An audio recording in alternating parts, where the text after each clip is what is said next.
We know the story at this point. On January 6, Ashli Babbitt, Air Force veteran, was shot and killed during the U.S. Capitol riots. But new documents obtained by Judicial Watch through a Freedom of Information Act request shedding some light on the incident. In nearly 500 pages of documents, witnesses recount the events, stating that Babbitt was unarmed at the time of her death, and the officer who shot Babbitt was visibly upset after pulling the trigger. According to Judicial Watch President Tom Fitton, these previously secret records show there was no good reason to shoot and kill Ashli Babbitt. The Biden-Garland Justice Department and the Pelosi Congress have much to answer for over the mishandling and cover-up of this scandalous killing of an American citizen by the U.S. Capitol Police. Tom Fitton, president of Judicial Watch, joins me now to break it all down. Tom, good to see you. Hey, thanks for having me on, Buck. So just please walk us through what these documents, hundreds of pages of documents about this shooting incident, which we were told Ashli Babbitt was a threat, apparently. She was rioting, but that she was a threat to members of Congress. It never really seemed to be clear what the specific lethal force justification was, other than we were told it was justified somehow. What do these documents make clear? Well, there are a few things. That no one saw that she was armed. She obviously wasn't armed. They found a penknife in her pocket, which obviously has nothing to do with anything. And as importantly, or even more importantly, the evidence strongly suggests that Captain Byrd, I think his title is, didn't issue any warnings to her. That she just was shot. Now, there's one witness who said he heard Byrd issue commands, but he didn't hear what he was saying. So, that really doesn't count for much. So you have this woman crawling through this space that she wasn't supposed to be in. There's no doubt about that. So the question is, were the rules followed in a way that where you are trying to de-escalate, or you take initial steps to prevent and to defend the space without resorting initially to deadly force? Not seeing there's any evidence that was taken. And, they can pretend they did a serious investigation or a serious analysis of this, but given the way this Justice Department and prior Justice Departments have investigated and pursued other officer-involved shootings, and the way this Congress has pursued and highlighted officer-involved shootings, the secrecy, the stonewalling, the fact that we had to sue in court to get access to these records, and we still don't have all the records. There was no good reason for the shooting, and B, Nancy Pelosi should be held accountable for how her officers handled this situation, which resulted, in my view, in the needless death of an American citizen. Does it make clear in these documents what the lethal force, what the specific lethal force justification is supposed to be? From what I've seen, they said that they had an investigation and that it was justified.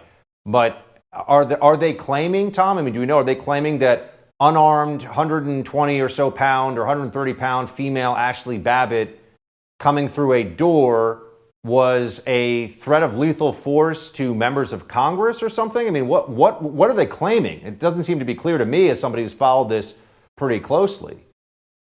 Yeah, as you're reading through the documents, you see a lot of, after the fact rationalizations and some of the questions and the answers. Obviously, the officer was upset about the shooting. There's no doubt about that. The question legally, in my view, is, did he commit a crime? And then secondly, did he, break the U.S. Capitol Police rules and regulations and training protocols in shooting her as he did? And, there's really no evidence they looked at that in any serious way or, analyzed it as carefully as they did. And the other big question raised by the documents is, what was the Justice Department asked to do? Maybe they were asked to prosecute by the investigators and they declined. I don't know, because we still don't have all the documents.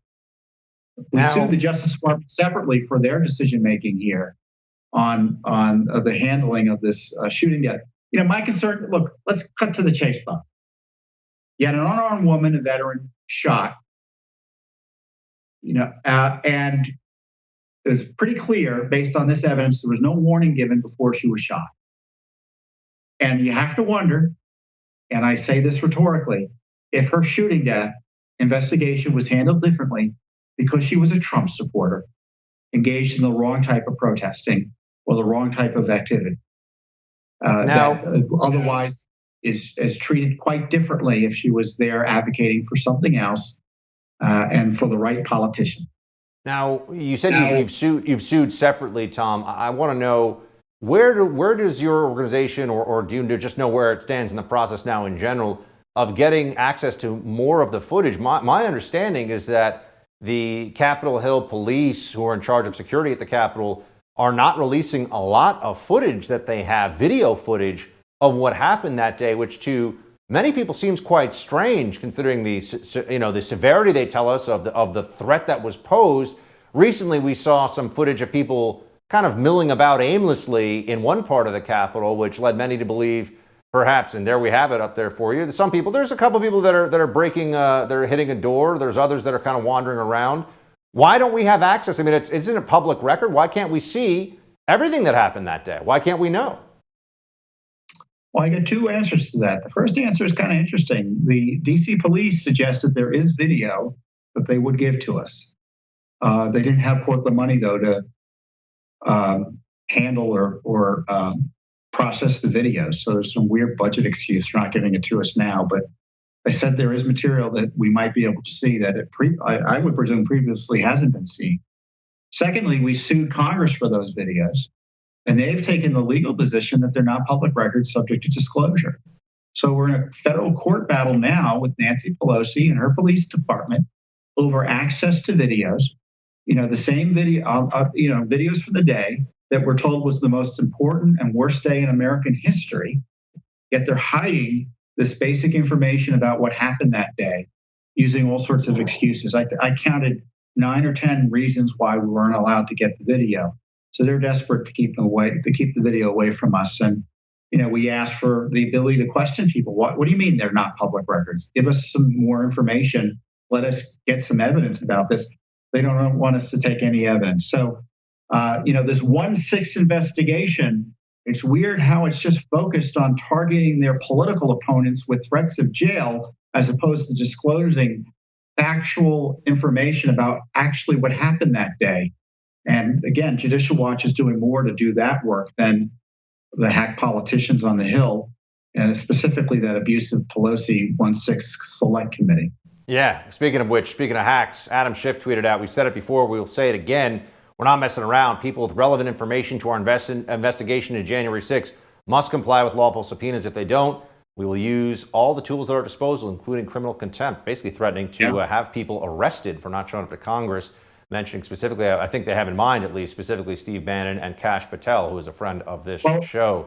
We'll have to come back to that one with you another time. But as always, they want to jail people, and they're looking for excuses to jail people by suggesting that opposing or under which the law allows you to do, objecting to a subpoena means you go to jail. Outrageous. They're looking for Putin for governance advice. It seems to me there on the Hill. It's terrible. Well, Tom, we appreciate what your group here, Judicial Watch, has done to get some of the truth out there, and we'll have you back on again soon to talk more.